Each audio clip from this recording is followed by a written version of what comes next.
Hi wall, welcome to Krishnakumari channel.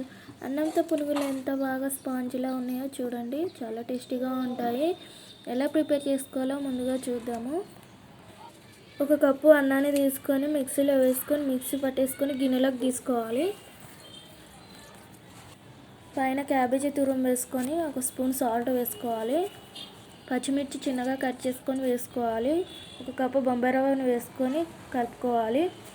పలసగా అయితే మళ్ళీ ఒకసారి వేసుకొని మళ్ళీ ఇలాగే కలిపేసుకోవాలి. మొత్తం కలిపేసినాక మూత పెట్టేసుకొని పక్కకు పెట్టుకోవాలి. ఒక 2 గంటల సేపు నానబెట్టాలి. ఇలా నానినాక ఇప్పుడు ప్యాన్ తీసుకొని ఆయిల్ పోసుకొని హీట్ చేసి పెట్టుకోవాలి. పిండిని తీసుకొని ఆయిల్లో కొంచెం కొంచెంగా వేసుకోవాలి. సిమ్లో పెట్టుకొని పునుగులన్నింటినీ వేయించుకోవాలి. టమాటా సాస్తో నంచుకుని తింటే చాలా టేస్టీగా ఉంటుంది.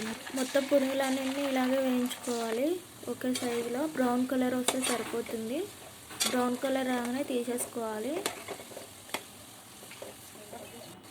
దీనికి చూడండి, బ్రౌన్ కలర్ వచ్చేసినాయి. తీసేసుకొని గిన్నెలకు సర్వ్ చేసుకోవాలి అంతే.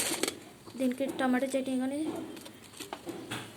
పల్లీ చట్నీ కానీ నంచుకొని తింటే చాలా టేస్టీగా ఉంటాయి.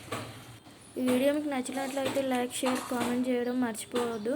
చాలామంది అన్నాన్ని వేస్ట్ చేస్తూ ఉంటారు. ఇట్లా ట్రై చేసి పెట్టండి.